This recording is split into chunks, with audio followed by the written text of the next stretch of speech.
Hey guys, I'll keep it simple. They have announced officially that the subscription model for PlayStation Now is a thing, and it's starting in the second week of January, the 17th, I believe. It's on the PlayStation blog. You all know how to get there. If not, just look up PlayStation blog and you'll see it. The post in question talks about a subscription model for PS Now that is $19 a month or $44.99 for 3 months, which is $15 a month.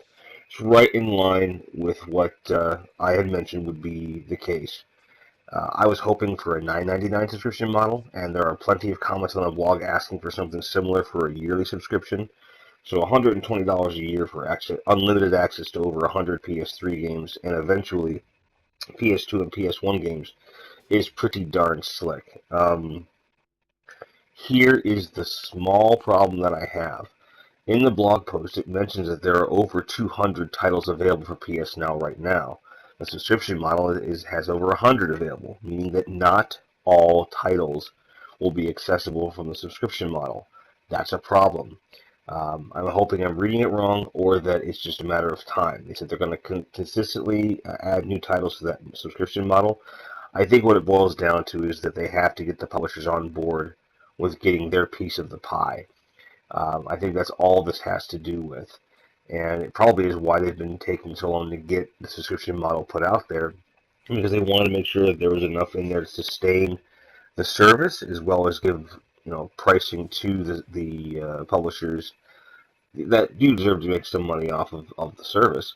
So it's a very good start. I will be subscribing, at least initially, just to kind of get a feel for it. I think the service works well in North America. I have since they did the public rollout, I really haven't come across anybody who says it doesn't work at all. Unless you have a very bad internet connection or live in a very remote area, I don't think you're going to have any issues with this thing. It's the same as Netflix when it first started optimizing, so I don't think there's going to be an issue there. Um, I do feel that at $15 a month, it's still a little bit steep, unless you plan on playing a lot of PS3 games on your PS4 or Vita. Um, that's the thing I think that is the most compelling aspect of this. You'll be able to play PlayStation 3 games on a PS3, a Vita, or a PS4 for the same price.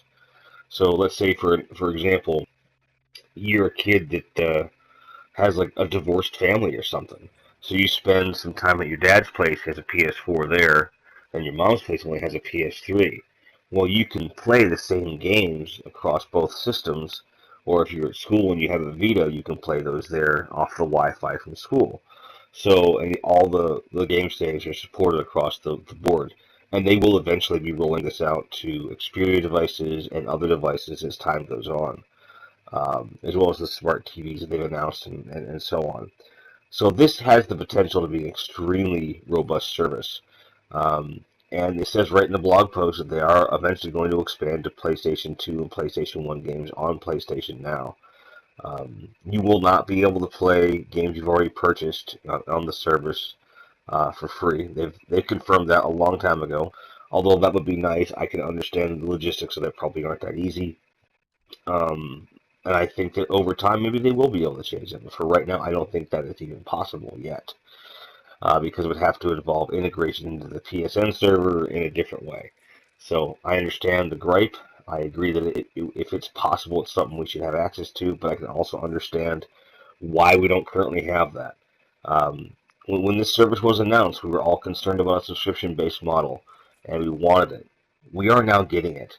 Um, and as the market share continues to be a landscape that is battled for, I think that Sony's going to become more and more competitive. There's currently no discount in place for PlayStation Plus members, and they said they're looking into that.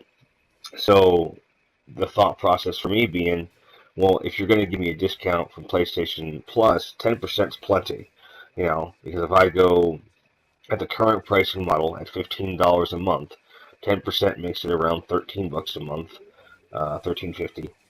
So there's already a discount. So now I'm spending barely $10 a month with an extra $2. And for me, the extra $2 is the access for the other systems. I'm perfectly happy with that.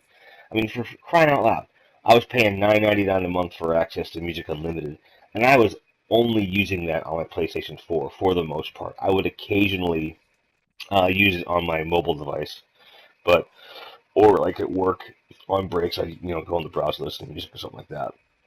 But for the same price of what was just to access a music library that I already had, PlayStation Now is going to give you the opportunity to access games I've never played, some that I have, some I'd like to revisit, and I can access them on just about any device. So I don't see a huge issue here. There's plenty of room for improvement, but this is what we asked for, and we need to keep in mind this is something no one's really successfully done before, and Sony is probably being cautious to make sure they don't lose a whole lot of money on this or market share. So if you think the idea is sound and you're a little wary of the pricing model, you still should probably give this a try. And you have the opportunity to try the service for 7 days for free starting when this pricing model launches in the middle of January, which again I believe is the 17th. So they have no excuse not to at least support the project in that way. And if in the 7 days you find that it works really well, awesome. Subscribe, support it, because if they're making money off of it and people are demanding a lower price point to keep customers, they'll listen. But if no one's biting and they're asking for a discount, it may take longer.